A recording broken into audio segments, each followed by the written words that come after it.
माता मीना द्वारा गंगा को श्राप तथा गंगा शंकर विवाह। श्री महादेव जी बोले, महामुनि, तब ब्रह्मा जी गिरिराज की अनुमति से गंगा जी को अपने कमंडल में लेकर शीघ्र ही स्वर्गलोक आ गए। इधर मीना जब गिरिराज के पास आई तब बेटी को वहां ना देखकर गिरि श्रेष्ठ हिमालय से कहने लगी। मेनका बोली, राजन प्रभु, मेरी प्राण प्यारी पुत्री गंगा कहाँ गई? वह तो आपकी गोदी में बैठी थी, उसे कौन ले गया? प्रभु मुझे बताइए। श्री महादेव जी बोले, तब गिरिराज हिमालय ने आंसू भरी आंखों से मेना को देखकर ब्रह्मा की याचना तथा गंगा के स्वर्ग जाने की बात बता दी। मुनि श्रेष्ठ, ऐसा सुनकर गंगा के विरह से दुखी गिरिराज पत्नी मेना अनेक प्रकार से रोदन करने लगी। ज्ञानियों में श्रेष्ठ गिरिराज ने मेना को सांत्वना दी और उन्हें वह सारी बात भी बताई जो गंगा ने स्वयं उनसे कही थी।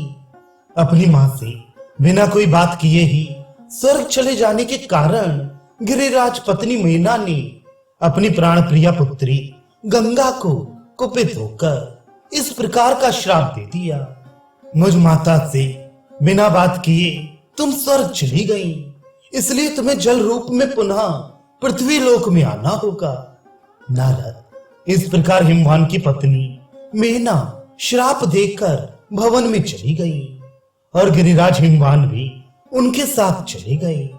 महामती, इधर स्वर्गलोक में गंगा को ले जाकर देवगण अत्यंत उल्लास पूर्वक उनके विवाह संबंधी मांगलिक क्रियाएं करने लगी।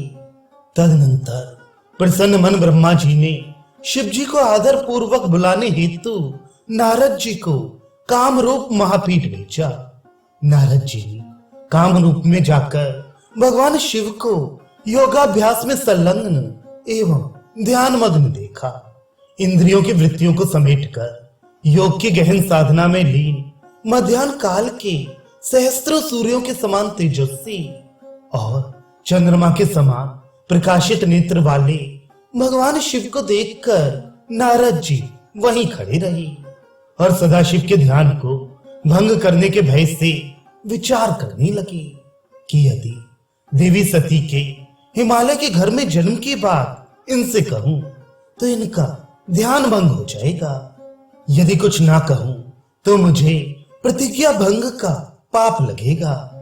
यह भी हो सकता है कि देवी सती के पुनर्जन्म की बात सुनकर भगवान शिव परम संतुष्ट होकर मुझ पर प्रसन्न हो जाए। ये सब सोचकर धीरे धीरे नारद जी भगवान शंकर के समीप पहुंचे और योग में लीन सदाशिव से बोले।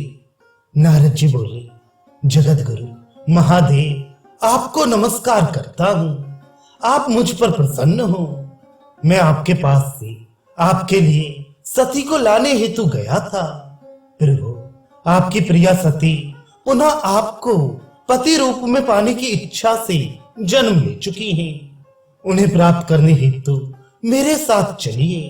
अब योग चिंतन छोड़िए। श्री महादेव जी कहते हैं। नारद जी की बातें सुनकर भगवान शंकर उसी समय ध्यान छोड़कर वह मेरी सती कहाँ है ऐसा कहते हुए स्थित हो गए। तब नारद जी ने उन्हें बताया, प्रभु, भगवती सती अपने अंश रूप से हिमालय की सुंदर नेत्रों वाली बेटी के रूप में गंगा के नाम से जन्मी है। उन्हें सभी देवताओं के साथ ब्रह्मा जी स्वर्ग ले आई हैं और आपको प्रदान करना चाहते हैं। इसी निमित्त मुझे भेजा गया है। अतः आप मेरे साथ चले और अपनी रमणीय पत्नी को प्राप्त करें। तब तक ब्रह्मा जी अपने कमंडल में स्थित परा प्रकृति के अंश से उत्पन्न तीनों लोकों को पवित्र करने वाली सुंदर स्वरूप वाली उन शिव प्रिया की देखभाल करते रहे। महामती, तब शिव जी उन्हें लेकर प्रसन्न चित्त से अपने प्रमथ गणों के साथ कैलाश पर्वत पर चले गए। जो जगदम्बा ब्रह्मा के कमंडल में रही थी, वे भगवान शिव को प्राप्त करने के बाद जल रूप में अवतीर्ण होकर पृथ्वी लोक में मायापुर आई। नारद स्वर्ग से ब्रह्म नदी ने पृथ्वी लोक में आकर सगर पुत्रों का उद्धार किया और जल निधि सागर में मिलकर वे पाताल लोक तक प्राणियों का कल्याण करती रहती हैं। मुनि, इस प्रकार सती ने अंश रूप से हिमालय की पुत्री होकर भगवान शंकर को पति रूप में पुनः प्राप्त किया। मुनिवर, भगवती सती ने ही अपने दूसरे रूप पूर्णावतार में पार्वती रूप से जन्म लेकर भगवान शंकर को पति रूप से प्राप्त किया।